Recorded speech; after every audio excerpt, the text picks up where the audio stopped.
pero que sin duda tiene connotaciones de una actividad que está cada vez más presente en diversos países, vulnerando los derechos y violentando a adolescentes. Madrid prepara un proyecto de ley contra la violencia digital para regular la inteligencia artificial y evitar casos como el de estas menores de Extremadura. Pero abordamos este tema porque, como señalaba, trasciende hoy las posibilidades de defenderse de estos ataques, no solamente a las adolescentes o las mujeres de España, sino que a personas de todo el mundo y también en Latinoamérica. Vamos a tomar contacto ahora con la abogada experta en Derecho Tecnológico, Ciberseguridad e Identidad Digital, Paloma Llaneza, quien se encuentra a esta hora precisamente en Madrid, colaboradora también del diario El País. ¿Cómo está, Paloma? Mucho gusto tenerla en conexión con toda Latinoamérica. Un verdadero placer. Buenos días para ustedes, buenas tardes para mí. Claro que sí, buenas tardes para usted. Paloma, primero, si nos puede contar a grandes rasgos qué es lo que hasta ahora se sabe ya de este caso. Bueno, se sabe del caso que aproximadamente en el mes de junio, julio de este año se tuvo conocimiento de que algunas menores, a través de grupos de WhatsApp, amigos, familiares, estaban saliendo fotos suyas desnudas, menores, y cuando digo menores me estoy refiriendo a que la niña más joven tiene 11 años, es decir, que son prácticamente lo que consideraríamos no una adolescente, sino una niña, y que esas fotos estaban circulando. En algunos casos, además, algunos autores o algunos distribuidores estaban pidiendo dinero a cambio de no publicar la imagen.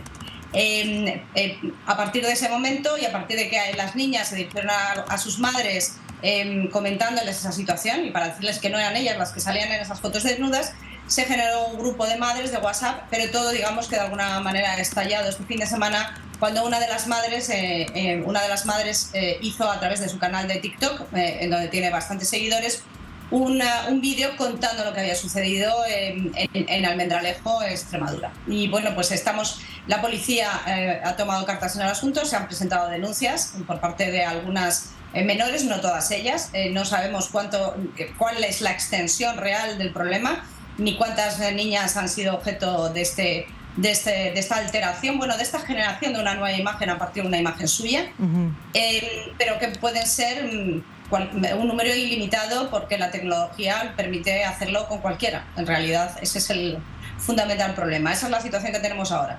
Paloma, ¿cuáles son, y pensando en las legislaciones, primero para poner un contexto antes de avanzar, a qué legislación hay en España, en el lugar además en el que se producen estos hechos, qué legislación hay en la Unión Europea y cómo en el mundo se está combatiendo de alguna manera lo que está sucediendo y lo que estamos denunciando a esta hora? ¿Cuáles son los elementos que aquí se cruzan?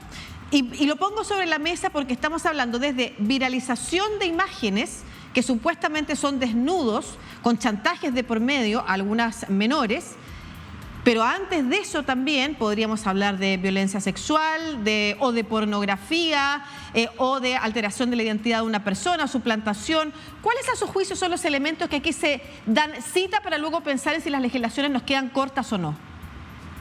Bueno, para mí, y permítanme que sea tan directa, para mí un elemento esencial de lo que ha ocurrido aquí es un problema de machismo, es un problema de que las nuevas generaciones en España, sorprendentemente, a pesar de haber tenido acceso a toda la información, a pesar de haberse criado con madres y con abuelas, incluso con padres que ya no abrazaban ese tipo de comportamiento, se están convirtiendo en verdaderos cafres que utilizan la tecnología, una tecnología muy potente, para hacer daño a las mujeres. Yo creo que el elemento es sorprendente que siempre este tipo de violencia a través de imágenes sintéticas, siempre el objeto sean las mujeres famosas, menos famosas y en este caso menores de edad. Es decir, primero yo creo que tenemos que repensar los problemas existentes en cuanto a la violencia a las mujeres y en cuanto al uso de las tecnologías para violentarlas, para impedir que participen porque al final del día lo que hay detrás de esto es no solo que estas niñas van a encontrarse su foto desnudas, no siendo ellas, el resto de su existencia por el problema que tiene Internet, sino además que de alguna manera van a dejar de ejercer su libertad de expresión en los foros públicos, en las redes sociales, por miedo a que sus fotos puedan ser pasadas por un filtro de este tipo. Y esto al final lo que hace es silenciar a las mujeres en los foros públicos y volvernos a meter dentro de sitios de protección en donde no queremos estar. Entonces, esa es una primera reflexión que debemos de hacer sobre esto. La segunda, me gustaría trasladar la idea de que una herramienta tan potente como la que se pone a disposición de cualquier usuario final en cualquier parte del mundo no debería de estar a disposición de cualquier usuario final en cualquier parte del mundo.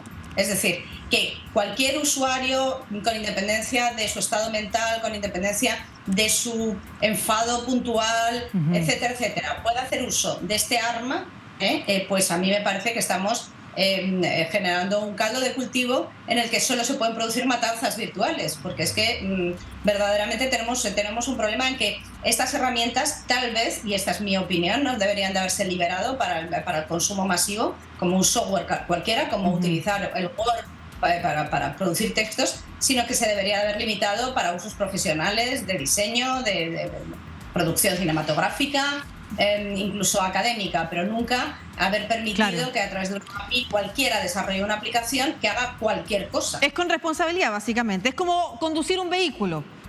Quien va a conducir un vehículo tiene que asumir una responsabilidad personal, tiene que estar en condiciones para que efectivamente se le entregue una licencia. No cualquiera puede utilizar ese mecanismo de traslado, no cualquiera debiera poder utilizar, dice usted, por ejemplo, una aplicación como esta que permita hacer lo que se está haciendo y además muy pocas veces logrando capturar además el origen. Usted está hablando en particular entonces de qué es lo que se, por ejemplo, ha permitido y no se debiera permitir. Hablemos hoy de este caso en particular y de si la legislación precisamente en España protege o no a estas adolescentes que han sido vulneradas.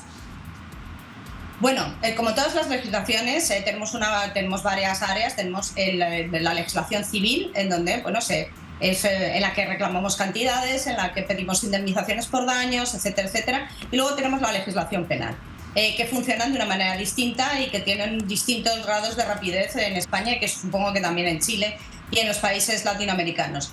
La realidad es que siempre uno opta en estas circunstancias por ir y encontrar un delito, un ilícito penal que nos pueda permitir englobar lo que ha pasado. El problema es que los ilícitos penales no podemos usarlos analógicamente para casos que no contemplan de manera específica. Eso es algo muy preciso del Código Penal español y entiendo que de la mayor parte de los códigos penales de las democracias modernas.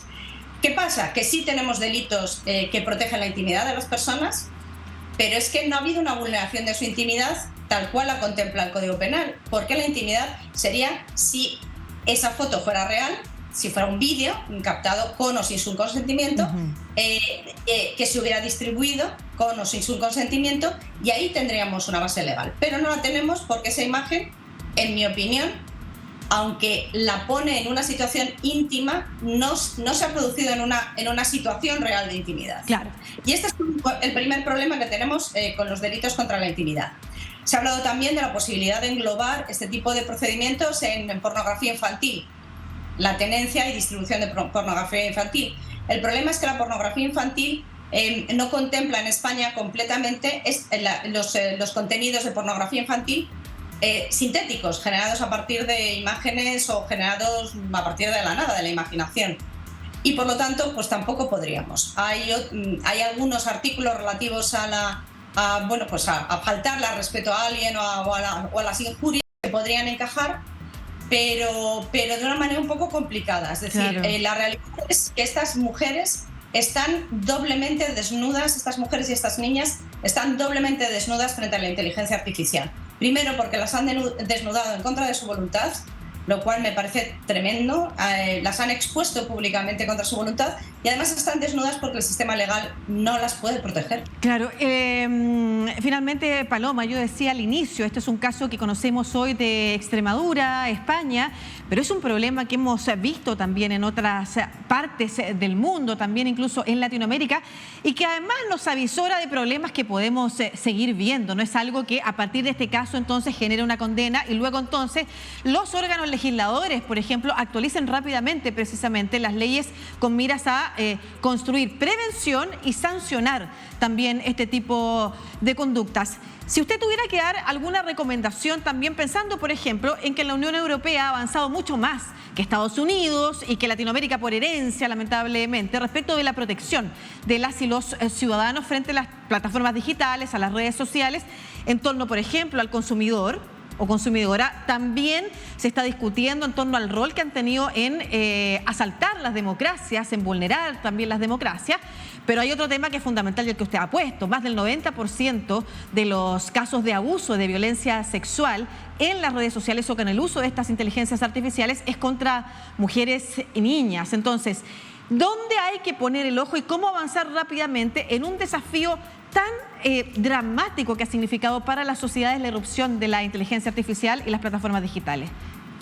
Tan dramático ha sido que cuando recuerdo que estaba dando una conferencia el 28 de noviembre sobre GPT-3 y 2 días después se distribuyó para todo el mundo ChatGPT y prácticamente en menos de un año estamos en esta situación. Es decir, que en Europa se está tramitando el reglamento de inteligencia artificial y ya se nos ha quedado obsoleto en una parte porque en ningún caso contemplábamos la posibilidad de que las inteligencias fundacionales, que es como se llaman, estas inteligencias básicas que valen para que haya aplicaciones que hagan desde redactar texto, hacer imágenes, doblar películas, etcétera, etcétera. Es decir, es como un gran motor que está por detrás y luego por delante te permiten una multiplicidad de aplicaciones posibles. Pues ese tipo de herramientas se contemplaban como de riesgo bajo y por lo tanto estaban sujetas a menos medidas de control y de seguridad por parte de la administración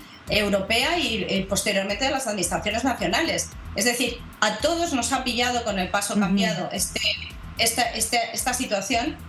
Y nos tenemos que plantear seriamente que no solo las inteligencias artificiales médicas, por ejemplo, son un riesgo, que lo son, porque toman medidas vitales y no puedes confiar una decisión a una inteligencia artificial de vida o muerte de una persona, que no tiene remedio, obviamente, pero los daños que se producen, y volvamos al caso de las niñas de Almendralejo, son para siempre y son muy graves. Entonces, en la Unión Europea están intentando revisar el texto para ver si consiguen regular esta situación. El problema es que, como digo, son motores que permiten hacer una pluralidad de cosas.